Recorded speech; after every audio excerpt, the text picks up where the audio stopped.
اعوذ باللہ من الشیطان الرجیم بسم اللہ الرحمن الرحیم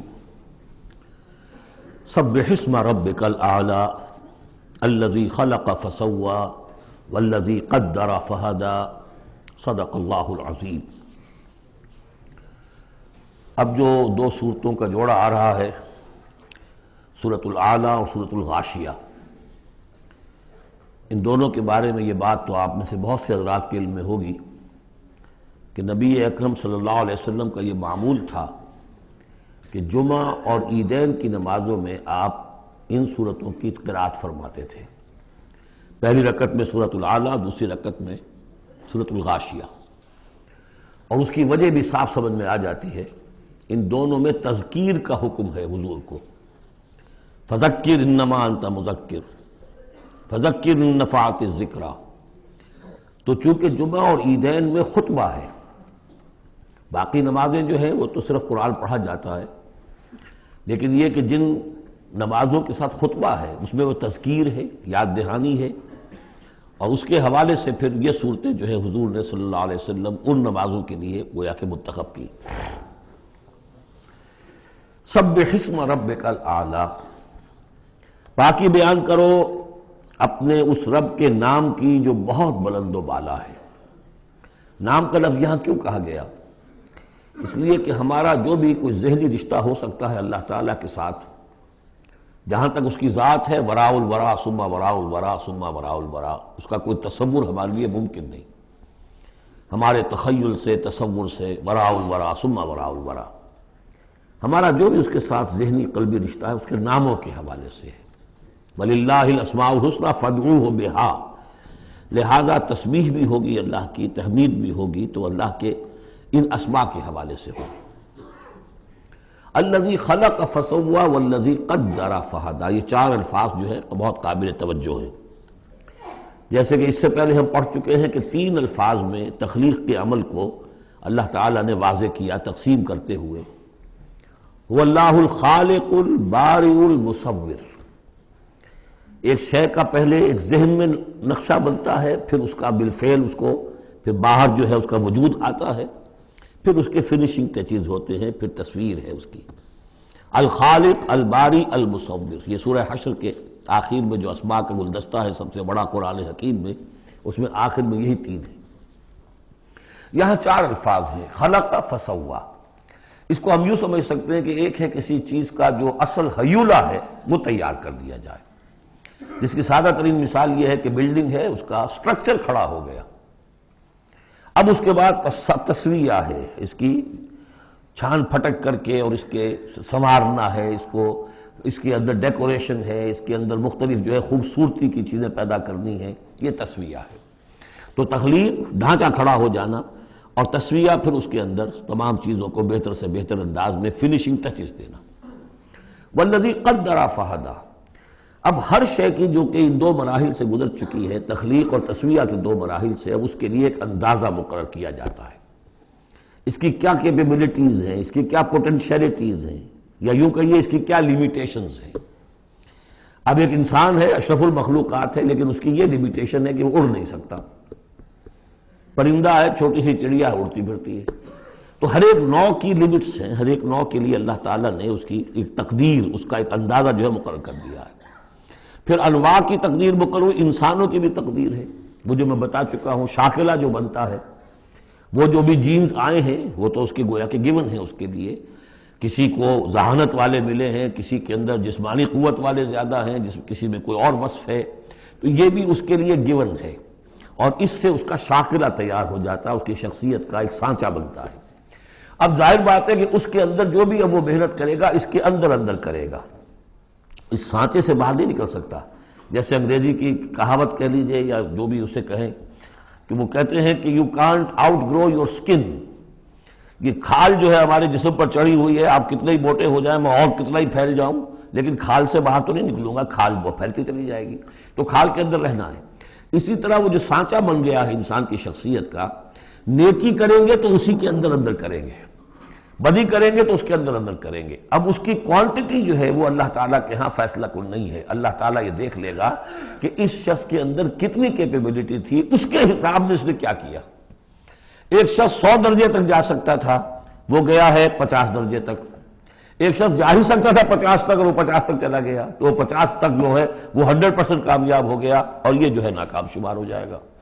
تو یہی بات جو ہے میں نے وضاحت پہلے بھی کر دی تھی کہ لا یکلف اللہ نفسا الا وسعها، کسی بھی جان کو اللہ تعالیٰ مکلف نہیں ٹھہرائے گا، رسپانسبل نہیں ٹھہرائے گا مگر اس کی وسعت کے مطابق۔ یہ انڈیویجول سا جو ہے وسعت ہر شخص کی، اس کا شاکلہ، یہ گویا کہ اس کی ذاتی تقدیر ہے۔ فہدا، چوتھی چیز ہے کہ ہر شے کا ایک اندازہ مقرر کرنے کے بعد پھر ایک جبلی ہدایت اس کو دے دی جاتی ہے، چلو ادھر۔ پہلی جبلی ہدایت ہے جس کا ذکر آ جائے گا ابھی تھوڑی دیر کے بعد۔ جبلی ہدایت جو ہے وہ ہر بکری کے اندر ہدایت ہے کہ یہ چیز تمہارے کھانے کی ہے، یہ کھانے کی نہیں ہے۔ بہترین گوشت اس کے سامنے ڈال دیجئے، وہ تو نہیں کھائے گی، تو جبلی ہدایت ہے اس کی۔ اور گوشت کے اور جو ہے آپ شیر کے سامنے بہت اچھی سبزیاں ترکاریاں لا کے ڈال دیجئے، وہ دیکھے گا بھی، تھوکے گا بھی نہیں ان کو، اسے گوشت چاہیے۔ یہ ہے ہر جبلی ہدایت۔ پھر جبلی ہدایت کے اوپر پھر ہدایت کے اور مراحل ہیں جو اللہ تعالیٰ دیتا ہے، پھر وہ اپنی کتابیں نازل فرماتا ہے، اپنے نبی بھیجتا ہے۔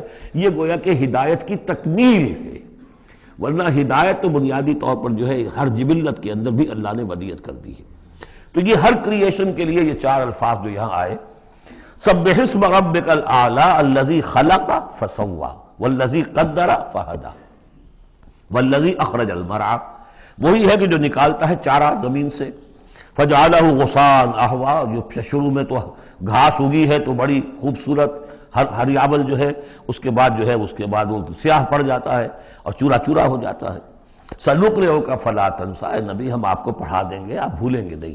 یہ بھی وہی بات ہے جو سورہ قیامہ میں آ چکی ہے، لا تحرک بہ لسانک لتعجل بہ ان علینا جمعہ وقرآنہ، ہمارے ذمہ ہے، آپ یہ مشقت زیادہ اپنے اوپر نہ لیں، یہ ہم کام کر دیں گے، آپ کے سینے میں اس کو جمع کر دیں گے اور پڑھوا دیں گے، ترتیب بھی بتا دیں گے۔ سنقرئک فلا تنسیٰ الا ما شاء اللہ، سوائے اس کے جو اللہ چاہے۔ تو اگر اللہ چاہے، فرض کیجئے یہ اس لیے بات کو واضح کرنے کے لیے، اللہ بھلانا چاہے گا تو آپ لاکھ اپنی زبان کو حرکت دیتے رہیں، اللہ تعالیٰ کی قدرت سے تو آپ باہر نہیں نکل سکتے، آخر اللہ تعالیٰ قدیر ہے اللہ شے پر۔ لیکن یہ کہ یہ صرف اس امکان کو ظاہر کرنے والی بات ہے، اس کا یہ مطلب نہیں کہ اس سے یہ نکل آتا ہے کہ قرآن مجید کی کوئی آیت جو ہے اللہ نے بھلوا بھی دی محمد کو صلی اللہ علیہ وسلم۔ یہ ایسے ہی ہے، قل ان کان للرحمن ولد فانا اول العابدین، اگر اللہ کا کوئی بیٹا ہو تو سب سے پہلے میں پوجوں گا اسے۔ تو یہ اس طرح کی چیز ہے، الا ما شاء اللہ انہ یعلم الجہر وما یخفی، وہ اللہ تعالیٰ جو ہے وہ تو جانتا ہے، خواہ کوئی بلند آواز سے بات کہی جائے اور خواہ اسے چھپایا جائے۔ وَنُيَسِّرُكَ لِلْيُسْرَىٰ، اب یہ لفظ یہاں نوٹ کر لیجئے، یہ آگے بڑھ کر ایک مضمون کھلے گا اس سے، اور سہج سہج تیسیر، یسر سے باب تفعیل، آسان کرنا، اور سہج سہج تھوڑا تھوڑا رفتہ رفتہ ہم آپ کو آسان بنا دیں گے۔ کس چیز کے لیے؟ یسرا، وہ بڑی جو آسانی ہے جنت وہاں پہنچائیں گے، اور جو بڑی کامیابی ہے دنیا میں دین کا غلبہ وہاں بھی پہنچا دیں گے، لیکن سہج سہج ہوگا۔ اس کے لیے اپنا ایک تدریج ہے جو ہماری حکمت میں، ہمارے علم میں ہے۔ ویسے ہم چاہیں آنے واحد میں کر دیں، دین کا غلبہ ہو جائے، کوئی رہے نہ دشمن، آنے واحد میں تمام انسان جو ہے اور تمام جنات کو ابو بکر جیسا بنا دیں، ہم بنا سکتے ہیں۔ لیکن یہ کہ ہماری جو حکمت تخلیق ہے اس میں یہی ہوگا، تیسیر، آہستہ آہستہ، اور یہ فلسفہ آگے چل کر بہت کھلے گا۔ وَنُيَسِّرُكَ لِلْيُسْرَىٰ فَذَكِّرْ إِن نَّفَعَتِ الذِّكْرَىٰ، آپ تو یاد دہانی کراتے رہیے اگر فائدہ دے سمجھانا۔ اور اس میں در حقیقت یہ ہے کہ ذکر جو ہے اللہ تعالیٰ کا اور اللہ تعالیٰ کی تذکیر جو ہے، اگر تو کہہ دیا ہے یہاں پر اگر فائدہ پہنچائے، لیکن اس کا یہ مطلب نہیں کہ اگر فائدہ پہنچائے تبھی تذکیر کی جائے، اس لیے کہ آگے آ رہا ہے سَيَذَّكَّرُ مَن يَخْشَىٰ، یعنی آپ اگر تذکیر کریں گے تو جس کے دل میں کچھ خوف ہے اس کو تو فائدہ ہو جائے گا نا۔ آپ تذکیر فرما رہے ہیں، نئی وحی آ گئی ہے، اسے آپ نے پڑھ کر سنایا ہے، وہ جن کو پرواہ نہیں ہے ان کو تو فائدہ نہیں ہوگا، لیکن آپ کے اہل ایمان ساتھیوں کے علم میں اضافہ ہوگا، ان کے اندر اور جو ہے ایمان جو ہے بڑھے گا۔ سَيَذَّكَّرُ مَن يَخْشَىٰ وَيَتَجَنَّبُهَا الْأَشْقَىٰ، البتہ جو شقی ہے، بدبخت ہے، وہ اس سے اپنا پہلو کترا جائے گا، وہ پہلو موڑ لے گا۔ الذی یصلی النار الکبریٰ، جس کا انجام پھر یہ ہونا ہے کہ وہ بڑی آگ میں جھونکا جائے گا، داخل ہوگا بڑی آگ میں۔ ثم لا یموت فیہا ولا یحییٰ، پھر نہ اس میں وہ مرے گا اور نہ زندہ رہے گا، نہ زندوں میں نہ مردوں میں۔ لا تبقی ولا تذر، سورہ مدثر میں جو آیت آئی تھی، ثم لا يموت فیہا ولا یحییٰ، پھر نہ اس میں اس کو موت آئے گی، نہ وہ زندوں میں ہوگا نہ مردوں میں۔ قد افلح من تزکا، یقیناً کامیاب ہو گیا وہ، یہ مضمون بھی آگے اب پھیلے گا اور بڑھے گا، ترقی کرے گا۔ قد افلح من تزکا، بے شک کامیاب ہوا وہ کہ جس نے تزکیہ حاصل کر لیا، اپنے آپ کو پاک کر لیا۔ یعنی انسانی روح جو ہے وہ اس جسم میں جب قید کی گئی ہے، بنایا گیا بہت بلند، لقد خلقنا الانسان فی احسن تقویم، پھر ڈالا ہے اس میں، اس حیوانی جسد کے اندر، ثم رددناہ اسفل سافلین۔ اب یہ کہ یہاں سے وہ چڑھائی چڑھنی پڑے گی، یہاں سے اوپر اٹھنا ہوگا، آپ کو محنت کرنی ہوگی، ہر انسان کو تزکیہ کرنا ہوگا، فلاح حاصل کرنے کے لیے کچھ اپنے جذبات کو کنٹرول کرنا ہوگا، کچھ اپنی شہوات کو دبانا ہوگا، اپنے نفس کا ضبط نفس کا سامان کرنا ہوگا، کچھ اپنی روح کی تقویت کا سامان کرنا ہوگا، جیسے کہ یہ دو طرفہ پروگرام رمضان کا ہے کہ دن میں روزہ رکھو اور اس جو حیوانی وجود ہے اسے ذرا کمزور کرو، تھوڑا سا مزمحل کرو، تاکہ اس کا دباؤ جو ہے اس روح ربانی کے اوپر، اس بدن میں کچھ کمی آئے۔ رات کو کھڑے ہو جاؤ اور اس روح کے اندر آبیاری، اس کے اوپر قرآن کے انوار کی بارش کرو، اس سے یہ کہ یہ روح تازہ ہوگی، زندہ ہوگی، اپنے رب کی طرف متوجہ ہوگی۔ یہ ہے عمل تزکا۔ قد افلح من تزکا وذکر اسم ربہ فصلی، اور اس نے دیا نام، اپنے رب کے نام کا ذکر کیا اور پھر نماز پڑھی۔ تو اس میں یہ کہ یہی شکل ہو چکی ہے جمعے کے اندر۔ پہلے جو ہے تذکیر کے لیے خطبہ ہوتا ہے، خطبہ جو ہے تذکیر کے لیے ہے۔ چنانچہ جو حدیث ہے مسلم شریف میں، حضور کا معمول کیا تھا جمعے کے لیے، وہ جب ہم سورہ جمعہ پڑھ رہے تھے یہ باتیں اس وقت بیان کرنے کی تھی، لیکن یہ کہ وہ ہر روز کا جو ایک نصاب ہم بنا لیتے ہیں، وہ بڑی بڑی اہم چیزیں بھی بعض اوقات رہ جاتی ہیں۔ حضور کا معمول کیا تھا؟ کان للنبی صلی اللہ علیہ وسلم خطبتان یجلس بینہما یقرأ آیات القرآن ویذکر الناس۔ حضور کے دو خطبے ہوتے تھے، اس کے درمیان آپ بیٹھتے بھی تھے تھوڑی دیر کے لیے، حالانکہ خطبے آپ کے ہوتے تھے بہت ہی مختصر، کوئی تھکان کی وجہ سے نہیں آپ بیٹھتے تھے۔ میرے نزدیک یہ کہ جو 2 رکعتیں ہیں ظہر کی، اس کے قائم مقام ہے یہ 2 خطبے۔ ظہر کی 4 رکعتیں ہیں فرض، اور جمعے کی رہ گئی 2، تو 2 رکعتوں کے قائم مقام یہ 2 خطبے ہیں۔ اس کو ظاہر کرنے کے لیے حضور وقفہ ڈال کر اور ان کو 2 خطبے بناتے تھے۔ لیکن اس خطبے میں کرتے کیا تھے؟ یقرأ آیات من القرآن، قرآن مجید کی آیات پڑھ کے سناتے تھے، ویذکر الناس، لوگوں کو یاد دہانی کراتے تھے۔ اور اس میں معاملہ کیا تھا؟ از دل خیزت بر دل ریزت، زبان کا حجاب تھا ہی نہیں، حضور کی زبان عربی اور جو سننے والے بیٹھے ان کی زبان عربی، تو لمبے چوڑی بات کی ضرورت بھی نہیں تھی، ہمیں تو معنی بتانے پڑتے ہیں، اس کا مفہوم بتانا پڑتا ہے، تب ترجمہ کرنا پڑے گا، کوئی نحوی اشکال ہو بتانا ہوگا، انہیں کوئی ضرورت نہیں تھی، مختصر ترین خطبہ ہوتا تھا، اور اس میں تذکیر، یاد دہانی۔ اور اسی میں آتا ہے اصل میں وہ حدیث جو آتی ہے کہ وہ جو میں آپ کو بتا رہا تھا کہ وہاں اللہ تعالیٰ، اللہ کے نبی نے بتایا ہے کہ جو پہلی گھڑی میں، اگرچہ اس میں اختلاف ہے کہ اس سے مراد کیا ہے، ایک رائے تو یہ ہے کہ اشراق کے وقت جو لوگ پہنچ گئے مسجد میں، گویا کہ وہ پہلی ساعت میں مسجد میں آ گئے جمعے کے روز، ان کو اتنا ثواب ملے گا جتنا کہ ایک اونٹ کی قربانی سے ہوتا ہے۔ جو دوسری ساعت میں آئیں گے انہیں اتنا ثواب ملے گا جتنا گائے کی قربانی کا، تیسری ساعت میں آئیں گے ان کو اتنا ثواب ملے گا جتنا ایک بکری یا میڑھا جو ہے اللہ کی راہ میں قربان کیا، چوتھی ساعت میں آئیں گے ان کے لیے ایسا ہے کہ ایک جو مرغی ہے وہ اللہ کی راہ میں صدقہ کر دی، اور جو 5ویں میں آئیں گے وہ ایسے جیسے کہ ایک انڈا اللہ کی راہ میں خیرات کر دیا۔ اس کے بعد جو آتا ہے تو جو فرشتے بیٹھے ہوتے ہیں مسجدوں کے دروازوں پر اور ان کے رجسٹر ہوتے ہیں، ان میں حاضری کا اندراج کرتے ہیں وہ۔ اس کے بعد جب امام کا خطاب شروع ہو جاتا ہے، لیکن وہاں خطبہ ہوتا تھا، خطاب نہیں، ہمارے ہاں تو پھر 2 چیزیں ہو گئی، ایک اردو کی تقریر پھر ایک خطبہ۔ جب امام کا خطبہ شروع ہو جاتا ہے تو اس کے بعد فرشتے اپنے رجسٹر بند کرتے ہیں، یستمعون الذکر، وہ بھی اس ذکر کو سننے میں مصروف ہو جاتے ہیں، یعنی اب جو آنے والے ہیں ان کا اندراج نہیں ہوتا۔ اب اس میں جو تعویل کی علماء نے، اور علماء میں سے شاہ ولی اللہ دہلوی کی بھی تعویل ہے یہ کہ ایک تو یہ کہ اس سے مراد یہ ہماری ساعتیں نہیں ہیں بلکہ کچھ خفی ساعتیں ہیں، یہ اگرچہ مجھے اختلاف ہے ان کی رائے سے۔ البتہ دوسری بات انہوں نے جو کہی ہے کہ اس میں جو اندراج نہیں ہوتا وہ اس معنی میں کہ فضیلت اب نہیں رہی، فضیلت گئی، فرض کی ادائیگی تو ہو جائے گی، چاہے خطبے کے دوران بھی آپ پہنچ گئے ہیں، تب بھی جمعے کی فرض کی ادائیگی تو ہو جائے گی، لیکن فضیلت کا معاملہ دفتر فضیلت ہے جو فرشتے بند کرتے ہیں، اب آپ کا اندراج نہیں ہوگا جب امام نے خطبہ شروع کر دیا۔ تو وہ ہے کہ ذکر اسم ربہ، پہلے خطبے میں اللہ کا نام لیا، ذکر کیا، پھر نماز پڑھی۔ یہ ترتیب گویا کہ جمعے کے اندر ہو رہی ہے۔ بل تؤثرون الحیات الدنیا، تمہارا اصل مرض کیا ہے؟ تم دنیا کی زندگی کو ترجیح دیتے ہو۔ اللہ اللہ خیر صلی اللہ، میں نے یہی کہا تھا نا کہ بما قدم واخر، کسے آگے رکھا کسے پیچھے رکھا، سارا فیصلہ تو اس میں ہے۔ مقدم آخرت ہے اور دین ہے یا دنیا ہے؟ یا تو آپ نے مقدم بنا دیا آخرت کو تو جتنی دنیا مل جائے اللہ کا فضل ہے، اللہ کی طرف سے دین ہے، بونس ہے، لیکن اگر آپ نے مقدم بنا لیا دنیا کو تو پھر آپ گئے۔ بس یہ ہے سارا کانٹے کی بات جو ہے۔ تو اس حوالے سے بل تؤثرون الحیات الدنیا کلا بل تحبون العاجلہ وتذرون الآخرہ، تمہارا اصل مرض یہ ہے، تم اس عاجلہ سے محبت کرتے ہو، اس کا نفع بھی نقد نقصان بھی نقد، تکلیف بھی فوراً محسوس ہو گئی اور راحت بھی فوراً محسوس ہو گئی، اور آخرت کا نفع نقصان بھی قرض ہے، ادھار ہے، اس کی تکلیف اس وقت محسوس نہیں ہو رہی۔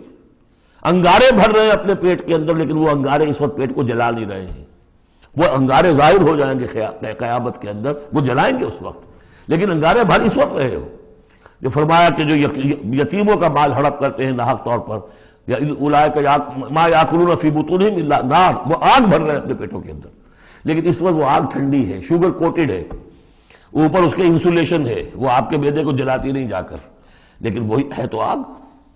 بہرحال تم ترجیح دیتے ہو دنیا کو، والآخرۃ خیر وابقیٰ، جبکہ آخرت بہتر بھی ہے اور باقی رہنے والی ہے۔ ان ھذا لفی الصحف الاولی، یہی بات تھی پرانے صحیفوں میں۔ اصل میں یوں سمجھیے کہ جو کانٹے کی بات ہے وہ یہ ہے، جو اصل شے ہے ہدایت اور ضلالت کی جو بات ہے، راز وہ یہ ہے، کس کو مقدم کس کو مؤخر، دنیا یا آخرت۔ صحف ابراہیم و موسیٰ، صحف اولی یعنی ابراہیم کے صحیفے اور موسیٰ کے صحیفے، ان کا ذکر پہلے بھی آیا ہے۔ تو موسیٰ کے صحیفے ہمیں معلوم ہے، ابراہیم کے نہیں۔ جیسا کہ میں نے عرض کیا، میری ایک رائے ہے کہ جو ہندوؤں کے ہے اپنشد، وہ میرے نزدیک صحف ابراہیمی کی بگڑی ہوئی بدلی ہوئی شکلیں۔ سورۃ الغاشیہ، بسم اللہ الرحمن الرحیم، هل اتاک حدیث الغاشیہ، کیا پہنچ چکی ہے تمہارے پاس اس ڈھانپ لینے والے کی خبر؟ وہ جب آئے گی قیامت ڈھانپ لے گی۔ وجوہ یومئذ خاشعہ، یہ مضمون دیکھیے سورہ قیامہ میں بھی آیا تھا، وجوہ یومئذ ناظرۃ الی ربہا ناظرہ ووجوہ یومئذ باسرۃ تظن ان یفعل بہا فاقرہ۔ پھر سورہ عبس میں آ چکا ہے، وجوہ یومئذ مسفرۃ ضاحکۃ مستبشرہ ووجوہ یومئذ علیہا غبرۃ ترہقہا قطرہ۔ یہاں دیکھیے وجوہ یومئذ خاشعات، بہت سے چہرے اس دن ہوں گے ذلیل ہوئے ہوئے، دبے ہوئے، جھکے ہوئے، عاملۃ ناصبہ، ایسے کہ جیسے بڑی کوئی مشقت جھیلی ہے، اس کا تکان کے اثرات ہے، ایگزاسٹڈ ہے۔ تصلیٰ نارا حامیہ، وہ داخل ہوں گے ایک تپتی ہوئی آگ میں، دہتی ہوئی آگ میں۔ تسقیٰ من عین آنیہ، انہیں پلایا جائے گا وہ پانی کے جو کھولتا ہوا ہوگا، ایک ایسا چشمہ جس کا پانی کھولتا ہوا ہوگا۔ لیس لہم طعام الا من ضریع، نہیں ہوگا ان کے لیے کھانے کے لیے غذا مگر جھاڑ کانٹوں والا، کانٹوں والی جھاڑیاں، یا وہ زقوم جس کا ذکر پہلے ہو چکا ہے۔ لا یسمن ولا یغنی من جوع، نہ تو وہ موٹا کرے اور نہ وہ بھوک ہی کو مٹائے۔ یعنی یہ کہ کھانے کے دو ہی فائدے ہوتے ہیں، آپ کے جسم کو تقویت حاصل ہو، یا یہ کہ کم سے کم بھوک کا احساس تو ختم ہو جائے، ان دونوں میں سے کوئی شے نہیں ہوگی۔ اب اس کے برعکس وجوہ یومئذ ناعمہ، بہت سے چہرے ہوں گے اس روز تر و تازہ، جیسے کہ ناز و نام میں پلے ہوئے لوگ ہوتے ہیں ان کے چہرے۔ لسعیہا راضیہ، وہ اپنی سعی اور جو بھی انہوں نے دنیا میں محنت کی تھی اور اس کے جو بھی انہوں نے مشقت کی تھی، سار و قربانی کا معاملہ کیا تھا، اس کا جو نتیجہ ان کے سامنے آئے گا اس سے راضی ہوں گے۔ لسعیہا، یہ انہی کی کوشش تھی، محنت تھی، لیکن آج اللہ نے قبول فرما لی۔ اولئک کان سعیہم مشکورا، وہ لوگ ہوں گے کہ جن کی سعی جو ہے اللہ تعالیٰ کے یہاں مقبول ہو جائے گی تو وہ راضی ہوں گے۔ فی جنت عالیہ، ایک باغ میں جو بہت بلند ہوگا، اونچا۔ لا تسمع فیہا لاغیہ، اس میں وہ کوئی لغو بات بھی نہیں سنیں گے. کوئی لغو بات سننے سے بھی انسان کو کوفت ہوتی ہے. تو اور تو کوئی بات کیا جھوٹ سننا یا کوئی الزام، یہ تو اس کا سوال نہیں. لغو بات بھی نہیں سنیں گے. فیہا عین جاریہ، اس میں ایک چشمہ ہے جاری، چلتا ہوا بہتا ہوا. فیہا سرر مرفوعہ، اس میں اونچے تخت ہیں رفیع. واکواب موضوعہ، اور آب خورے ہیں، کپس ہیں، جام ہیں کہ جو رکھے ہوئے بڑے حساب سے، بڑی عمدگی سے چنے ہوئے. وہ نمارق و مصفوفہ، اور قالین ہیں جو صف کے اندر بچھائے ہوئے ساتھ کے ساتھ لگا کر. وہ ذرابی و مبسوسہ، اور مخمل کے نہالچے ہیں جو ہر جگہ جگہ پھیلے ہوئے ہیں، تھوڑی دیر کے لیے ادھر جا کے بیٹھنا ہے تو وہاں بھی ہے. افلا ينظرون الى الابل كيف خلقت. یہ وہ آیات ہے قرآن کی کہ جس میں جو علامہ اقبال نے کہا ہے کہ آبزرویشن، دیکھو اور پھر نتیجے نکالو. یہ جو کلچر ہے یہ قرآن نے پیدا کیا ہے. توہمات، ایسے ہی بنائے ہوئے عقائد جن کے لیے کوئی سند نہیں، نہ عقل میں ہے اور نہ نقل میں ہے. یا تو وہی ہے، ریویلڈ نالج ہے جو اس میں ہے، عقل میں آئے یا نہ آئے وہ اللہ کی بات ہے، وہ ماننی ہے. لیکن اس کے بعد اس سے ماورا کوئی بات جو خلاف عقل ہے وہ نہیں مانیں گے. وہ پھر ہونی چاہیے ان السمع والبصر والفؤاد کل اولئک کان عنہ مسئولا، پھر اس سے ہے. تو اب دیکھو افلا ينظرون الى الابل كيف خلقت، تو کیا یہ غور نہیں کرتے، دیکھتے نہیں ہیں کہ اونٹوں کو کیسے بنایا گیا ہے، ان کے جسم کی کتنی ہم آہنگی ہے ان کے ماحول کے ساتھ. پورے پورے ہفتے انہیں پانی نہ ملے لیکن وہ چلتے رہیں گے، کھانے کو نہ ملے چلتے رہیں گے. ان کے پاؤں ایسے بنائے کہ دھستے نہیں ہیں ریت کے اندر. کیف خلقت وإلی السماء کیف رفعت، اور آسمان کیسے اس کو بلند کیا گیا ہے. یہ اسٹرانومی والوں کا فیلڈ ہے، وہ سمجھے کیسے ہے یہ. وإلی الجبال کیف نصبت، اور یہ جو پہاڑ ہے یہ کیسے گاڑ دیے گئے. یہ جیولوجی والوں کا فیلڈ ہے، وہ اس پر تحقیق کریں. وإلی الأرض کیف سطحت، اور زمین کو نہیں دیکھتے کیسی بچھا دی گئی ہے. ویسے اس کا ایک خاص وہ سمجھ لیجئے پس منظر بھی ہے کہ کن چیزوں کی طرف. ویسے تو ہر کائنات کی ہر شے اللہ کی نشانی ہے. ان فی خلق السماوات والارض واختلاف اللیل والنہار والفلک التي تجری فی البحر بما ينفع الناس وما انزل الله من السماء من ماء فاحیا به الارض بعد موتها وبث فيها من كل دابة وتصريف الرياح والسحاب المسخر بين السماء لآیات لقوم یعقلون. ہر شے آیت ہے. شیخ سعدی کہتے ہیں برگ درختان سبز در نظر ہوشیار، ہر ورق دفترست از معرفت کردگار. یہ جو درخت ہیں ان کے جو پتے ہیں یہ ہرے ہرے پتے، جو دیکھنے والی آنکھ ہے اس کو تو یہ ان میں سے ہر پتا ایک دفتر نظر آتا ہے معرفت کا، اللہ تعالیٰ کی معرفت کا. اور آج ہمیں معلوم ہوا ہے کچھ نہ کچھ. آج سے پہلے لوگوں کو معلوم نہیں تھا کہ ہر پتے میں ایک فیکٹری ہے، فوٹو سنتھسس کی فیکٹری ہے کہ جو یہ سولر انرجی ہے اسے وہ جذب کر رہی ہے اور اس کو جو ہے کنورٹ کر رہی ہے. وہی انرجی ہے جو لکڑی کے اندر سٹور ہو رہی ہے، پھر آپ لکڑی جلا کر نکال لیتے ہیں. یہ آگ کہاں سے آ گئی؟ وہی سولر انرجی، اس کی سورس وہی ہے. اور اس سولر انرجی کو، سورج کی اس حرارت کو جذب کر رہا ہے یہ پتا، اور وہاں وہ عمل جاری. ہر پتا ایک فیکٹری ہے فوٹو سنتھسس کی. تو برگ درختان سبز در نظر ہوشیار، ہر ورق دفترست از معرفت کردگار. لیکن یہاں چار چیزوں کا ذکر جو ہوا ہے یہ ایک خاص پس منظر ہے. آپ کو معلوم ہے کہ ان لوگوں کے جو پہلے مخاطب تھے قرآن کے، ان کی زندگی گزرتی تھی سفروں میں، لیلۃ الشتاء والصیف. اور سارا یہ حجاز کا علاقہ تھا جب یہ چلتے تھے تو چلتے ہوئے کیا چیز ہے؟ اونٹ پر تو سوار ہیں، اوپر آسمان ہے، دانے بائیں پہاڑ ہے، نیچے زمین ہے. یہ چار چیزیں وہ تھی کہ جو ان کے لیے ہر وقت ہر آن ان کی نگاہوں کے سامنے. دیکھتے تو تم ہو لیکن یہ حیوانوں کا سا دیکھنا دیکھ رہے ہو تم. یہ تو اونٹ نے بھی دیکھ لیا کہ اوپر آسمان ہے نیچے زمین ہے اور ادھر پہاڑ ہے ادھر پہاڑ ہے. یہ تو اس نے بھی دیکھ لیا. تم نے کیا دیکھا؟ دم چیز پیامِ شریدی نہ شنیدی در خاک تو یک جلوہ آمیخت نہ دیدی. یہ سانس جو آ رہا ہے یہ پیام ہے، کوئی پیغام ہے اللہ کا. کبھی سنا ہے کہ نہیں سنا؟ اور تمہاری خاک کے اندر ایک جلوہ بھی ہے، جلوہ ربانی، روح ملکوتی بھی ہے. کبھی دیکھا ہے اس کو؟ دیدن دیگر آموز شریدن دیگر آموز.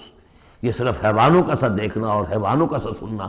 اس سے ذرا آگے بڑھو، انسانوں کا سا دیکھنا، انسانوں کا سا سننا سیکھو. تو یہ ہے وہ کہ اب ان کو دیکھو، ان چیزوں کو آبزرو کرو، ان کی حکمتوں کو دیکھو. ان کو انویسٹیگیٹ کرو، اس میں قوانین فطرت جو ہیں، قوانین طبی ہیں، ان کا انکشاف ہوگا. یہ ساری چیزیں تمہارے لیے مسخر کر دی گئی ہیں، تم ان کو ماسٹر کرو، ان کو اپنے استعمال کرو، ایکسپلائٹ کرو. یہ سارا کام تمہارے لیے ہے. تمہیں خلافت دی گئی ہے زمین کی، پوری دنیا تمہارے لیے بنائی گئی ہے. خلق لکم ما فی الارض جمیعا، تمہارے لیے بنائی گئی. لیکن یہ کہ اس میں توہمات ہو جائیں تو پھر ظاہر بات ہے کہ وہ علم کا راستہ رک جائے گا. افلا ينظرون الى الابل كيف خلقت والى السماء كيف رفعت والى الجبال كيف نصبت والى الارض كيف سطحت فذكر انما انت مذکر. تو اے نبی آپ نصیحت کرتے رہیے، تذکیر کرتے رہیے، ان کو بتاتے اور سکھاتے رہیے، یاد دہانی کرتے رہیے. آپ تو بس یاد دہانی کرانے والے ہیں، آپ ان کے اوپر لست علیہم بمسیطر، آپ کو داروغہ نہیں ہے کہ کان پکڑ کر لے آئیں ان کو ہدایت کے راستے پر. یہ آپ کا کام نہیں. الا من تولا وکفر، سوائے اس کے کہ جس نے منہ موڑا اور کفر کیا، فیعذبہ اللہ العذاب الاکبر، پھر اس کو تو اللہ عذاب دے گا، سب سے بڑا عذاب. کیوں سب سے بڑا عذاب؟ رسول کے آنے کے بعد جبکہ حق بالکل عریاں ہو کر سامنے آ جائے، کوئی شک و شبہ باقی نہ رہے، ان کی سیرت کے بارے میں، ان کی شخصیت کے بارے میں کوئی داغ نہیں، کوئی دھبا نہیں، کوئی انگلی اٹھ نہیں سکتی. اور جس طریقے سے آیات ربانیہ انہوں نے پڑھ پڑھ کر سنا دی ہیں، اب بھی اگر کوئی نہیں ہے تو معلوم ہوا کوئی خیر نہیں ان کے اندر. اب یہ شدید ترین عذاب کے مستحق ہیں. انا الینا ایابہم، اے نبی ان سب کو ہماری طرف لوٹ کر آنا ہے. ثم ان علینا حسابہم، پھر ہمارے ذمہ ہم حساب لے لیں گے. آپ اپنا کام کیے جائیے، جو آپ کا فرض ہے آپ ادا کیجئے، باقی یہ ہم پر چھوڑیے. ذرنی والمکذبین، سمجھے، مجھے چھوڑ دیجئے، میں ان سے نمٹ لوں گا. ذرنی والمکذبین اولی النعمہ مہلہم قلیلا. اور دیکھیے کس طرح یعنی سورہ تاریخ جو ختم ہوئی ہے کہ ایک ہی آیت میں مہلہم، آپ کو ان کو ذرا دیجئے، مہلت دیجئے. امہلہم، دونوں صیغوں میں، باب تفعیل بھی اور پھر باب افعال بھی.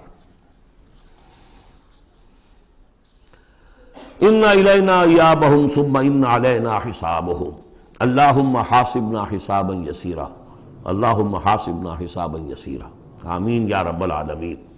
سورۃ الفجر. بسم اللہ الرحمن الرحیم. والفجر ولیال عشر والشفع والوتر واللیل اذا یسر. یہ قسمیں جو ہیں، پہلے جیسے کہ اس کی مشکلات القرآن میں سے ہیں اور اس طرح کے دورے میں اس میں بحث نہیں ہو سکتی، لیکن یہ کہ فجر، عام خیال یہ کہ اس سے مراد ہے 10 ذی الحج کی جو فجر ہوتی ہے، جس کے بعد کہ نہر ہوتا ہے، قربانی ہوتی ہے، وہ گویا کہ کلائمیکس ہے پھر حج کے افعال کا. ولیال عشر، اور اس سے پہلے کی 10 راتیں. ظاہر بات ہے کہ 10 تاریخ جب ہوگی تو 10ویں رات گزر چکی ہے، تو یکم ذی الحج سے لے کر اور 10 ذی الحج تک کی یہ 10 راتیں جو ہے گزر چکی ہیں. والشفع والوتر، اور ایک 10 راتیں وہ ہے کہ جو عشرہ رمضان مبارک میں ہیں، اس میں شفع اور وتر کا فرق ہے، جفت اور طاق کا. طاق میں پھر لیلۃ القدر ہے. ویسے یہ کہ یہ طاق رات کون سی ہوتی ہے، اب اس کے بارے میں کافی کچھ ایک مسائل پیدا ہو چکے ہیں. کہ اب ہماری جو ہے آج کی 25 تاریخ ہے اور سعودی عرب میں 26 ہے، کل ہمارے ہاں 26 ہوگی، وہاں 27 ہوگی. اور یہاں ہمارے پاکستان میں بھی شمالی علاقوں میں، پٹھانوں کے علاقے میں بہت سے علاقے ہیں جس میں کہ آج جو ہے وہ 26ویں ہے اور کل 27ویں ہوگی. یہ بھی ایک مسئلہ ہے اس وقت، لیکن اس وقت اس پر گفتگو کا موقع نہیں. بہرحال یہاں تک والشفع والوتر، یہی خیال ہے کہ اس سے مراد ہے کہ یہ جو راتیں ہیں جو جفت اور طاق ہیں ماہ رمضان مبارک کے آخری عشرے کی. واللیل اذا یسر، اور رات، اس گواہ ہے رات جبکہ وہ چلے. حل فی ذالک قسم لذی حجر، اس میں ہے کوئی دلائل ہے، قسم ہے ان لوگوں کے لیے کہ جو عقل مند ہیں. ان میں جو نشانیاں ہیں ان چیزوں کے اندر جن کو کہ گواہی کے اندر پیش کیا گیا ہے. اب آ رہا ہے مضمون. الم تر کیف فعل ربک بعاد، تم نے دیکھا نہیں کیا کیا تھا آپ کے رب نے عاد کے ساتھ، قوم عاد کے ساتھ کیسے ہلاک کیا تھا. ارم ذات العماد، وہ ارم جو ستونوں والا تھا. خیال یہ ہے کہ ارم جو ہے یہ قوم عاد کا شاہی خاندان تھا، جیسے فراعنہ مصر کے، نماردہ عراق کے، تبع یہ تھے یمن کے، اور ارم جو ہے یہ قوم عاد کا جو خاندان تھا بادشاہی، ان کا لقب تھا. ذات العماد، اونچے اونچے ستونوں والا۔ اور اب جو اس شہر کی شداد، جو ان میں ایک بہت بڑا بادشاہ گزرا ہے، اس کے آثار، اس کے کھنڈر موجود دیکھ لیے گئے ہیں کہ اس صحرا کے نیچے دبے ہوئے ہیں، اور 30 اس کے اوپر بڑے بڑے مینار بنے ہوئے ہیں اس شہر کی فصیل کے اوپر۔ تو ذات العماد جو بڑے ستونوں والا تھا، التی لم یخلق مثلھا فی البلاد، جیسے کہ اس سے پہلے کبھی دنیا میں نہیں بنائے گئے تھے۔ معلوم ہوتا ہے کہ ویسی تعبیر جو اس عاد کے بادشاہ شداد نے کی تھی، شاید دنیا میں پہلی مرتبہ اتنا، اسی لیے شداد کی جنت مشہور ہے، اس نے وہ جنت بنا لی تھی اپنی، اس قدر وہاں پر ساز و سامان تھا۔ وَثَمُودَ الَّذِينَ جَابُوا الصَّخْرَ بِالْوَادِ، اور تم نے دیکھا کہ اس سمود کے ساتھ کیا کیا تمہارے رب نے، جنہوں نے چٹانوں کو، وادی میں چٹانوں کو تراش تراش کر محل بنا لیے، وہ تو اب بھی موجود ہیں، بڑے بڑے ہال، پھر بغلی کمرے، بڑے عمدہ ان کے جو مکان بنے ہوئے۔ وَفِرْعَوْنَ ذِي الْأَوْتَادِ، اور کیا کیا آپ کے رب نے فرعون کے ساتھ، کہ جو بیخوں والا تھا، اس کے جو کہ بڑے بڑے لشکر چلتے تھے، تو بہت سے خچر تو ایسے ہوتے تھے جن کے اوپر صرف جو خیموں کو کھڑے کرنے کے لیے میخیں ہوتی تھی وہی اٹھا کے چل رہے ہیں۔ کچھ اور بھی اس کے بارے میں آ رہا ہے، واللہ عالم۔ الذین طغوا فی البلاد، اصل بات یہ ہے کہ ان تمام قوموں نے سرکشی اختیار کی ملکوں میں، فاکثروا فیہا الفساد، ظاہر بات ہے جب اللہ کے خلاف سرکشی ہوگی تو خلق کے لیے فساد ہو جائے گا۔ اکثروا فیہا الفساد، اس میں بڑا فساد پیدا کر دیا۔ آج جو فساد ہے ہیوز اور ہیو ناٹس کا، نارتھ ورسز ساؤتھ، ایک فساد ہے، دنیا میں ہے، چل رہا ہے، جس طریقے سے کہ پیسہ کھینچ رہی ہیں یہ قومیں، G7 اور G9، یہ اگرچہ ان کے لیے بھی پرابلمز پیدا ہو رہے ہیں، اور بھی دور فلک ہیں ابھی آنے والے، ناز اتنا نہ کرے ہم کو ستانے والے، ان کی بھی اپنی جو ہے اندر سے رگیں کٹ رہی ہیں، لیکن بہرحال ایک زمانے میں انہوں نے فساد مچایا۔ ظہر الفساد فی البر والبحر بما کسبت ایدی الناس فصب علیہم ربک صوت عذاب، تو پھینکا اور دے مارا ان کے اوپر ان کے رب نے عذاب کا کوڑا۔ عذاب کا کوڑا تھا جس سے آل فرعون بھی ختم ہوئے، اور وہ عاد بھی تباہ و برباد کر دیے گئے، قوم سمود نسیہ منسیہ کر دیے گئے۔ ان ربک لبالمرصاد، جان لو کہ تمہارا رب تاک میں بیٹھا ہوا ہے، گھات میں ہے، جو کوئی ایسی سرکشی کرے گا اس کا پھر یہی حشر کرے گا۔ یہ اب جو مضمون آ رہا ہے قرآن مجید میں بہت ہی اہم مضمون ہے۔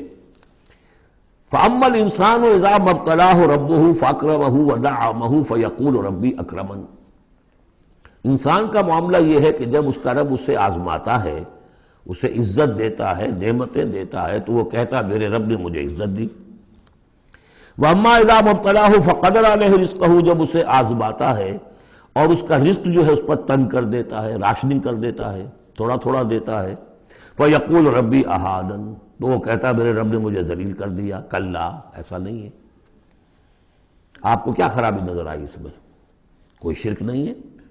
اس نے یہ تو نہیں کہا کہ مجھے نعمتیں دی ہیں تو کوئی لکشمی مائی کی کرم کی کرپا ہو گئی ہے، یہ تو نہیں کہا۔ اللہ نے، میرے رب نے مجھے عزت دے دی، اور اگر کہیں تنگی آ گئی ہے تو یہ میرے رب نے مجھے ذلیل کر دیا۔ توحید تو مکمل ہے نا یہاں، کہ کسی اور دیوی دیوتا، کسی اور الہہ کا تذکرہ نہیں ہے، رب ہی نے مجھے عزت دی، رب ہی نے مجھے ذلیل کیا۔ تو عز من تشاء و تذل من تشاء، اے اللہ تو ہی ہے جس کو چاہتا عزت دیتا ہے، جس کو چاہتا ذلیل کر دیتا ہے۔ تو کیا خرابی کیا ہے اس میں؟ اس میں خرابی یہ ہے کہ اس دنیا میں جو کچھ تمہیں ملتا ہے تم اسے عزت مت سمجھو، یہ امتحان ہے، اور اگر کبھی تنگی آتی ہے اسے ذلت نہ سمجھو، یہ بھی امتحان ہے۔ یہ برابر ہے، یہ تم نے اسے عزت سمجھا دھوکہ کھا گئے، اس کو ذلت سمجھا دھوکہ کھا گئے، چاہے توحید انٹیکٹ ہے آپ کی، لیکن توحید جو ہے وہ تو یوں سمجھیے کہ جڑ بنیاد ہے نا ہدایت کی، اس سے اوپر بھی تو منزلیں ہیں ہدایت کی کہ نہیں؟ یہ امتحان ہے۔ ایک لفظ جو کامن ہے، اذا ما ابتلاہ ربہ فاکرمہ، جب اسے ابتلا میں ڈالا اور ابتلا میں عزت دی۔ دیکھیں اب کرتا کیا ہے، صبر کر، یہ شکر کرتا ہے، اپنی جو بھی ہم نے اس کو نعمتیں دی ہیں وہ حقداروں کو ان کے حق ادا کرتا ہے کہ نہیں کرتا ہے۔ یہ عزت نہیں ہے، عزت تو تب ہوگی جب تم اس امتحان میں پورے اترو گے۔ ذالک یوم التغابن، وہ تو قیامت میں پتہ چلے گا کہ کس کے لیے عزت تھی کس کے لیے نہیں۔ کسی کو تنگی دی ہے تو یہ ذلت نہیں ہے، دیکھنا ہے صبر کرتا ہے کہ نہیں کرتا۔ کہیں یہ بالکل مستر ہو کر اور اپنی عزت نفس جو ہے ہتھیلی پر رکھ کر لوگوں کے سامنے مانگنے کے لیے تو نہیں نکل جاتا، پتہ چل گیا نا۔ تو یہ امتحان ہے۔ تو پہلا درجہ سمجھیے کہ چاہے فراوانی ہو، عیش ہو، آرام ہو، دولت ہو، یہ بھی امتحان، تکلیف ہے، رنج ہے، محنت ہے، مشقت ہے، اسرت ہے، تو یہ بھی امتحان، دونوں برابر ہو گئے۔ اب بھی ہدایت اس سے اوپر بھی ہے ایک۔ ہمارے دل میں یہ چور رہے گا پہلا امتحان آسان ہے دوسرا مشکل ہے، نہیں، حقیقت اس کے برعکس ہے۔ پہلا مشکل ہے، یہ دولت میں رہ کر بھول جانے کا آپ کے اندر زیادہ امکان ہے۔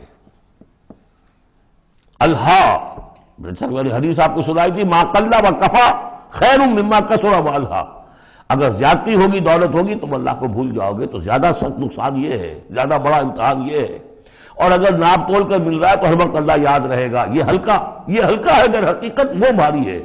اور اسی میں وہ واقعہ نوٹ کر لیجئے امام احمد ابن حنبل رحمۃ اللہ علیہ کا، کہ جب وہ مار پڑ رہی تھی کہ جس کے بارے میں الفاظ ہے کہ ہاتھی کو بھی وہ مار پڑتی تو بلبلا اٹھتا، اس وقت آنکھوں میں آنسو نہیں آئے۔ کب آئے؟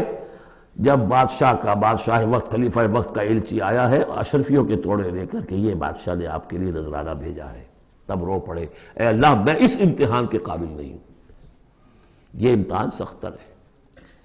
تو یہ ہے درجہ بدرجہ، لَتَرْكَبُنَّ طَبَقًا عَنْ طَبَقٍ، تو ہدایت کے بھی یہ درجے ہیں۔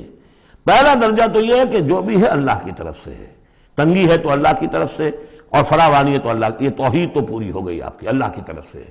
لیکن اس میں اب آگے درجے ہیں کہ یہ امتحان ہے، یہ بھی امتحان، وہ بھی امتحان، اس اعتبار سے دونوں بھی امتحان ہیں، یہ دونوں برابر ہیں۔ اس سے بھی اوپر یہ ہے، وہ امتحان مشکل ہے فراوانی والا، اور یہ امتحان جو ہے یہ آسان ہے۔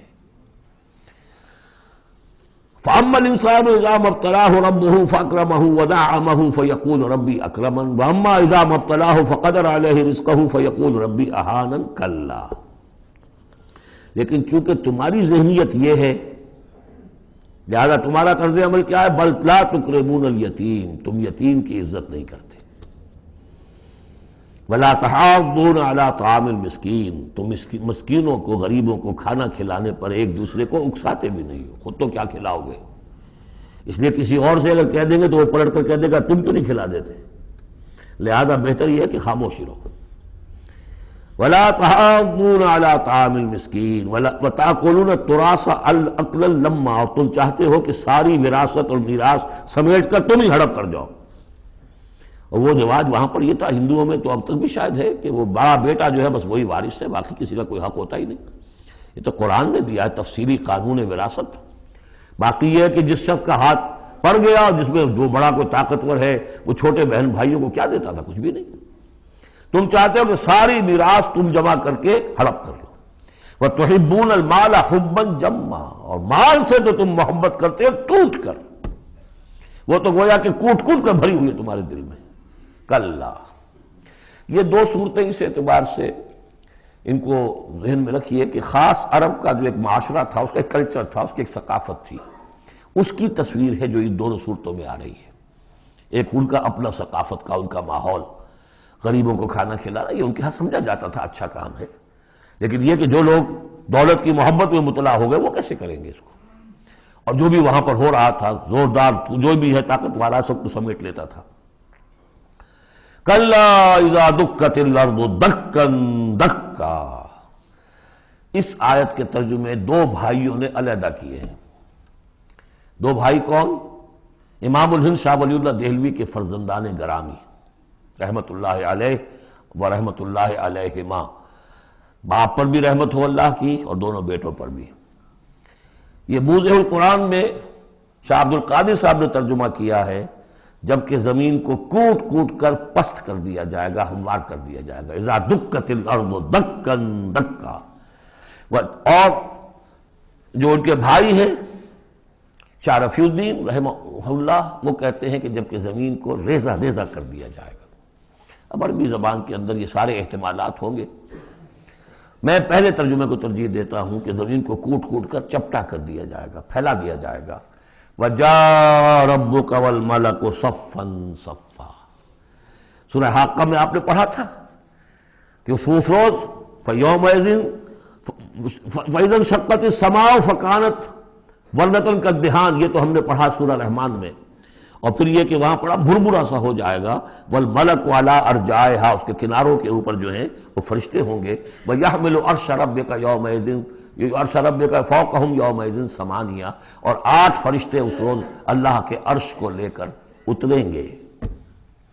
جاء ربک والملک صفا صفا، اس سے اندازہ ہوتا ہے کہ قصہ زمین برسر زمین ہی طے ہوگا، جو ہم نے کمایا جو گنوایا یہی کمایا یہی گنوایا، کوئی نیکی کمائی تو یہاں اور کوئی بدی کمائی تو یہاں، یہ سارا قصہ زمین زمین ہی پر ہوگا۔ زمین کو پھیلایا جائے گا، مدت کھینچا جائے گا، چپٹا کر دیا جائے گا، کوٹ کوٹ کر پہاڑ چڑھا دیے جائیں گے، وہ ریت روئی کے گالے بن جائیں گے، نہ اس میں کہیں کوئی موڑ ہوگا، نہ اونچائی ہوگی، نہ ڈھلوان ہوگی، سورہ طٰہٰ میں ایک بار سے۔ تو یہ ساری چیزیں کر کے پھر یہیں پر اللہ تعالیٰ کا نزول اجلال ہوگا، اس کی کوئی تجلی ہوگی جس کو لے کر کے خاص طور پر 8 فرشتے جو ہیں وہ نازل ہوں گے۔ وَجَاءَ رَبُّكَ وَالْمَلَكُ صَفًّا، فرشتے ہوں گے صفے باندھے ہوئے۔ وَجِيءَ يَوْمَئِذٍ بِجَهَنَّمَ، اور لے آئی جائے گی اس دن جہنم بھی، اور جیسا کہ میں نے عرض کیا غالباً وہ اسی زمین میں سے نکل آئے گی، یہی جو اندر موجود ہے، جو لاوا نکلتا ہے کبھی، ان تمام جو بھی یہ آتش فشاں پہاڑ ہوتے کہاں سے نکلتا ہے؟ یہ اندر ہے زمین کے، اگر اس کو کوٹ دیا جائے، اس کو کھینچا جائے تو وہی چیز ظاہر ہو جائے گی، سامنے آ جائے گی۔ واللہ عالم۔ یومئذ یتذکر الانسان وانیٰ لہ الذکریٰ، اس دن انسان کو سبق یاد آئے گا، یاد کرے گا، چیتے گا وہ انسان، یہ شاہ صاحب کا لفظ تھا، چیتے گا انسان، یاد آ جائے گا اسے کہ وہ کیا کر کے لایا تھا یہاں پہ، اور اسے پوری نصیحت حاصل ہو جائے گی۔ لیکن اب یہ نصیحت کس کام کی؟ یومئذ یتذکر الانسان وانیٰ لہ الذکریٰ، اب یہ کس لیے؟ اب تو اس کا کوئی فائدہ نہیں۔ وہ تو دنیا میں اگر تم نے دیکھا ہوتا، سوچا ہوتا، حقائق تم پر منکشف ہوتے تو فائدہ تھا، یہاں تو نہیں۔ یقول یا لیتنی قدمت لحیاتی، وہ کہے گا ہائے کاش میں نے اپنی زندگی کے لیے کچھ آگے بھیجا ہوتا۔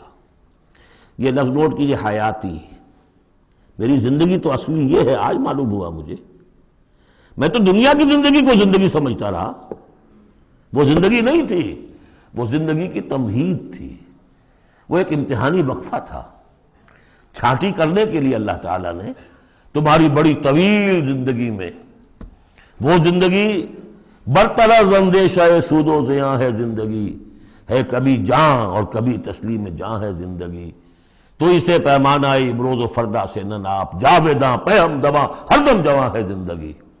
اس زندگی کا تھوڑا سا حصہ کاٹ لیا موت کا وقفہ ڈال کر، یہ ہے آپ کا ٹیسٹنگ پیریڈ، خلق الموت والحیات لیبلوکم ایکم احسن عملا۔ تو امتحان پاس کرتے ہو اچھے مستقبل کے لیے، اس امتحان کو پاس کرنا تھا اس آخرت کے لیے۔ اب وہ کہے گا یقول یا لیتنی قدمت لحیاتی، کاش کہ میں نے اپنی زندگی کے لیے کچھ آگے بھیجا ہوتا۔ فیومئذ لا یعذب عذابہ احد، تو اس دن وہ عذاب دے گا کہ جیسا عذاب کوئی نہ دے سکے، لا یعذب عذابہ احد، اس کا سا عذاب نہ دے سکے کوئی اور، ولا یوثق وثاقہ احد، اور اس کا سا باندھنا نہ باندھ سکے کوئی اور۔ لیکن اسی وقت خوش قسمت ہوں گے، کوئی خوش قسمت جن سے کہا جائے گا یا ایتھا النفس المطمئنہ، اے نفس مطمئنہ۔ کون؟ جو اس زندگی میں، امتحانی زندگی میں مطمئن ہو کر اپنے رب کی بندگی میں لگا رہا، یکسوئی کے ساتھ اس کے دین کے ساتھ چمٹا رہا، مطمئن۔ یا ایتھا النفس المطمئنہ ارجعی الی ربک راضیۃ مرضیہ، اب لوٹ جاؤ اپنے رب کی طرف اس حال میں کہ تم اس سے راضی، وہ تم سے راضی۔ رضی اللہ عنہم ورضوا عنہ فادخلی فی عبادی، داخل ہو جاؤ میرے نیک بندوں میں۔ اولئک مع الذین انعم اللہ علیہم من النبیین والصدیقین والشہداء والصالحین، جاؤ ادھر جاؤ۔ وادخلی جنتی، اور داخل ہو جاؤ میری جنت میں۔ اللہم ربنا اجعلنا منہم، بڑی ہمت کرنی پڑے گی یہ کہنے کے لیے کہ پروردگار ہمیں ان میں شامل فرما دے۔ سورۃ البلد، اب یہ اس کا جوڑا ہے۔ بسم اللہ الرحمن الرحیم، لا اقسم بہذا البلد، یہ میں نے نہیں وضاحت کی آپ کے سامنے، یہ لا اقسم کیوں ہے؟ لا اقسم، لا اقسم بیوم القیامہ، لا اقسم بالنفس اللوامہ، فلا اقسم بالشفق واللیل وما وسق۔ یہ لا جو ہے نافیہ نہیں ہے، یہ لا ہے اس معنی میں تم جو کہہ رہے ہو غلط ہے، میں قسم کھاتا ہوں قیامت کے دن کی۔ اسی طرح تمہارے دماغ میں جو بیٹھا ہوا غلط نہیں، جیسے کہ انگریزی میں نے I swear by the day of judgement, لیکن ہوتا کیا ہے انگریزی میں نے کے بعد کوما لگ جاتا ہے تو آپ کو پتہ چل گیا یہ علیحدہ ہے، لیکن عربی میں یہ کومے وغیرہ ہے نہیں۔ تو لا اقسمو میں نہیں قسم کھاتا، یہ نہیں ہے، نہیں قسم ہے مجھے قیامت کے دن کی، نہیں قسم ہے مجھے اس شہر کی۔ کون سا شہر؟ مکہ مکرمہ۔ کیوں؟ یہ ابھی بات میں واضح ہو جائے گی۔ وَأَنْتَ حِلٌّ بِهَذَا الْبَلَدِ، اور اے نبی آپ حلال کر لیے گئے ہیں اس شہر میں۔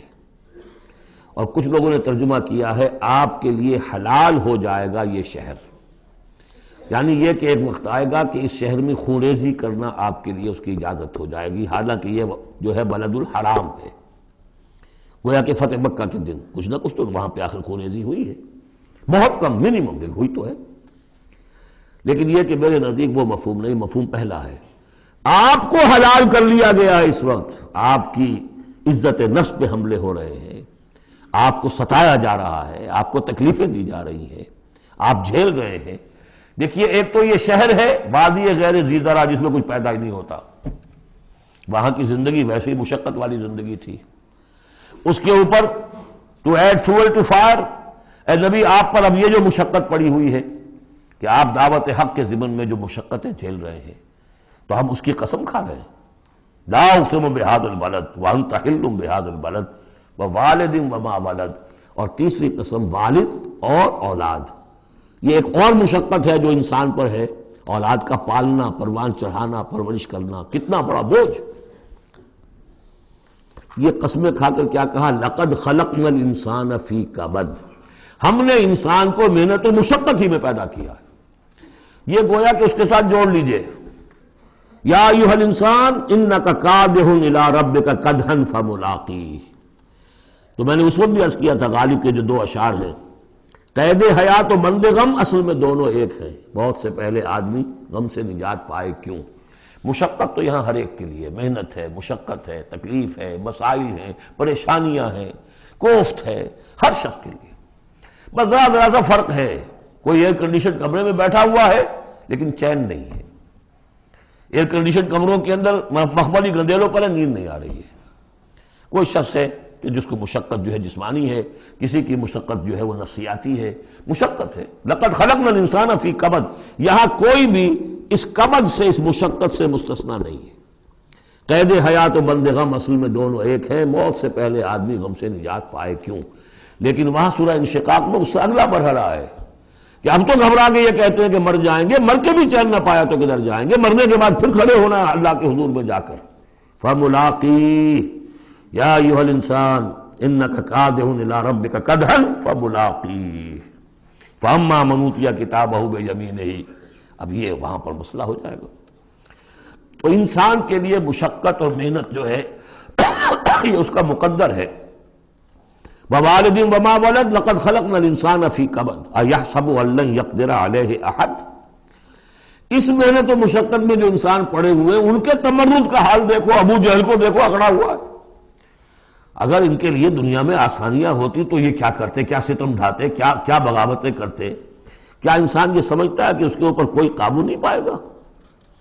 یقول اہلکت مالا لبدا، یہ اب ان کا کلچر ہے، بڑے فخر سے کہتا ہے میں نے تو بڑا ڈھیروں مال جو ہے شیخی مارتا ہے، میں نے ہلاک کر دیا، میں نے کھانے کھلائے، غریبوں کو کھلائے۔ یہ بھی ان کی مسابقت رہتی تھی۔ ان میں جو لوگ تھے، اب ابو جہل کا بھی قول یہی ہے نا، جب اس سے پوچھا گیا کہ کیا تمہارے خیال میں محمد جھوٹے ہیں صلی اللہ علیہ وسلم، انہوں نے کہا نہیں ان کا بھی جھوٹ نہیں بولا۔ پھر تم کیوں نہیں ان پر ایمان لاتے؟ کہ بھائی بات یہ ہے ہمارا ان کا مقابلہ تھا، بنو ہاشم کا اور ہمارے خاندان کا۔ انہوں نے کھانے کھلائے، ہم نے ان سے بڑھ کر کھلائے، انہوں نے اور خدمت کی، حجاج کی، ہم نے ان سے بڑھ کر کی۔ ابھی تک تو ہم کندھے سے کندھا جوڑے چلے آ رہے ہیں، اب اگر ہم ان کی نبوت مان لیں تو ہم تو ہمیشہ کے لیے غلام ہو جائیں گے، یہ صورت مجھے گوارا نہیں۔ Give the devil his due، اس نے بالکل صحیح بات کہہ دی۔ جھوٹا میں نہیں سمجھتا محمد کو صلی اللہ علیہ وسلم۔ کتنا اخلاقی روب تھا حضور کا اس پر، وہ ہم پڑھ لیں گے آگے چل کر جب سورہ علق ہم پڑھیں گے، وہ بعد میں اسی وقت کے لیے موضوع ہے۔ تو وہ شیخی مارتے تھے میں نے اتنا مال ہلاک کر دیا، اتنا خرچ کیا، اتنا غریبوں میں لٹایا۔ اَيَحْسَبُ أَن لَّمْ يَرَهُ أَحَدٌ، کیا اس کا گمان ہے اسے کسی نے دیکھا نہیں ہے؟ اگر تو واقع تم اسے نیکی کی تھی تو جس کے لیے نیکی کی تھی اس نے تو دیکھ لیا ہے، بیان کیوں کر رہا ہے؟ اگر اللہ کو راضی کرنے کے لیے کوئی کیا تھا تو اس کے تو علم ہے۔ أَلَمْ نَجْعَل لَّهُ عَيْنَيْنِ، کیا ہم نے اس کو دو آنکھیں نہیں دی؟ وَلِسَانًا وَشَفَتَيْنِ، اور زبان دی اور دو ہونٹ دیے۔ وَهَدَيْنَاهُ النَّجْدَيْنِ، اور ہم نے اس کو راہ دکھلا دی دو گھاٹیوں کی، دو گھاٹیوں کی ہدایت دے دی۔ اس میں عام رائے تو یہ ہے کہ اس سے مراد ہے نیکی اور بدی، لیکن یہ کہ مجھے اس رائے سے زیادہ اتفاق ہے جن کے خیال میں اس سے مراد ہے ماں کی دو چھاتیاں، ابھار ہوتے ہیں، نجدین اس کو کہتے ہیں جو چیز ابھری ہوئی ہو۔ یہ جبلی ہدایت ہے جو بچہ لے کر آیا ہے۔ کس نے پڑھایا اس کو؟ کس نے یہ سکھایا ہے اس کو کہ جاؤ چوسو اور تمہارے اندر دودھ آ جائے گا، تمہیں جو ہے غذا مل جائے گی؟ یہ ہدایت ہے اللہ کی، وہ میں نے عرض کیا تھا جبلی ہدایت۔ الذی خلق فسوی والذی قدر فہدی، یہ ہدایت تو وہ لے کے آیا بچہ، اسے معلوم میری غذا کہاں ہے۔ اس کی ماں میں، اس کے منہ میں جاتا ہے ماں کا دودھ اور وہ اس کو چوستا ہے اور پیتا ہے، کہیں سے سیکھ کر آیا ہے، کوئی ٹریننگ اس کو دی گئی۔ وَهَدَيْنَاهُ النَّجْدَيْنِ، بہرحال دونوں معنی آپ ذہن میں رکھیے۔ فَلَقْتَحَمَ الْعَقَبَةَ، لیکن وہ گھاٹی کو عبور نہ کر سکا۔ گھاٹی کون سی ہے بھائی؟ وَمَا أَدْرَاكَ مَا الْعَقَبَةُ، جانتے ہو وہ گھاٹی کون سی ہے؟ فَكُّ رَقَبَةٍ، کسی گردن کا چھڑا دینا، آزاد کر دینا، کسی غلام کو آزاد کرا دینا اپنا مال خرچ کر کے، یا کسی مقروض کا قرضہ ادا کر دینا اپنے مال سے۔ او اطعام فی یوم ذی مسغبہ، یا کھانا کھلا دینا بھوک کے دن جبکہ اپنے بھی لالے پڑے ہوئے ہوں، قحط کا عالم ہو، اور آدمی کو نظر آ رہا ہو کہ میرا اپنا سٹور بھی جو ہے گندم کا ختم ہو رہا ہے، پھر بھی کھانا کھلائے بھوکے کو۔ یتیماً ذا مقربۃ، اس یتیم کو کہ جو قرابت دار بھی ہے، بھتیجا ہے، بھانجا ہے۔ او مسکیناً ذا متربہ، یا وہ محتاج جو مٹی میں رل رہا ہے۔ ثم کان من الذین آمنوا وتواصوا بالصبر وتواصوا بالمرحمہ۔ دیکھیے یہ ہے وہ فلسفہ جو سورہ حدید میں آیا تھا، اب اچھی طرح سمجھ لیجئے۔ اس میں سے انسان کا اس گھاٹی میں سے نکل جائے گا تو آگے رستہ صاف ہے۔ وہ اصل جو بریک لگا ہوا ہے وہ مال کی محبت کا ہے، اس کو کھولو گے پھر گاڑی چلاؤ، چلے گی گاڑی۔ جس کے دل میں یہ مال کی محبت ہے، جو مال کو خرچ نہیں کر سکتا کسی بھی ضرورت مند کے اوپر، کسی ادائے حقوق کے اندر، اب وہ شخص جو ہے وہ تو گویا کہ اس گھاٹی سے نکلا ہی نہیں۔ اسے ایمان کی کہاں نعمت میسر آئے گی، ایمان لے بھی آئے گا اس حال میں تو منافق ہوگا۔ سمجھ رہے میری بات کو؟ اگر یہ گند دل میں سے نکلا نہیں، پاک نہیں ہوا، تو ایمان لے بھی آئے گا کسی وجہ سے تو منافق بنے گا، مومن تو نہیں بن سکتا صحیح معنی میں۔ اس گندگی کو دور کرو، جیسا کہ ہم نے وہاں پڑھا تھا، اعلموا ان اللہ یحیی الارض بعد موتها قد بینا لکم الآیات لعلکم تعقلون ان المصدقین والمصدقات واقرضوا اللہ قرضا حسنا یضاعف لهم ولهم اجر کریم والذین آمنوا باللہ ورسلہ، یہ منزل طے کر کے اگر ایمان لایا ہے انسان تو اولئک هم الصدیقون والشہداء، وہ ان کے مراتب عالیہ کھلے ہوئے ہیں، ادھر جاؤ یا ادھر جاؤ اپنی استاد طبع اور مزاج کے مطابق۔ یہاں بھی وہی ہے، پہلے یہ کام کیے ہوں فلقتحم العقبہ، اگر اس گھاٹی کو عبور کر لے، اور گھاٹی کون سی ہے؟ فک رقبۃ او اطعام فی یوم ذی مسغبۃ یتیما ذا مقربۃ او مسکینا ذا متربہ ثم کان من الذین آمنوا وتواصوا بالصبر وتواصوا بالمرحمہ۔ زمین کے اندر سے یہ گند آپ نے نکال دیا، شوریلی زمین کے اندر جو بھی تھا اس کو صاف کر کے اب بیج ڈالیے ایمان کا۔ ثم، یہ زمین تیار ہو گئی ہے، اب بیج ڈالیے۔ ثم کان من الذین آمنوا، پھر ہوا وہ ان لوگوں میں شامل کہ جو ایمان لائے اور تواصوا بالصبر وتواصوا بالمرحمہ۔ یہ وہ مضمون یہاں آ گیا ہے، والعصر ان الانسان لفی خسر الا الذین آمنوا وعملوا الصالحات وتواصوا بالحق وتواصوا بالصبر۔ اور یہاں پہ ترتیب بدلی ہوئی ہے، وہاں ایمان کے بعد عمل صالح یا عمل صالح کے بعد ایمان ہے۔ وہاں تواسی بالحق کے بعد تواسی بالصبر ہے، یہاں تواسی بالصبر پہلے ہے، تواسی بالمرحمہ بعد میں ہے۔ تو اس میں تقابل سے بہت سے جو حقائق ہیں وہ کھلتے ہیں۔ اب وقت تیزی سے ختم ہو رہا ہے۔ ثم كان من الذين آمنوا وتواصوا بالصبر وتواصوا بالمرحمہ، اگر اس گھاٹی کو عبور کر کے آدمی آئے اور پھر وہ ایمان لانے والوں میں شامل ہو تو پھر اس کا معاملہ اولئک هم الصدیقون والشہداء عند ربهم، اولئک اصحاب المیمنہ، یہ ہوں گے میمنہ والے، داہنے والے۔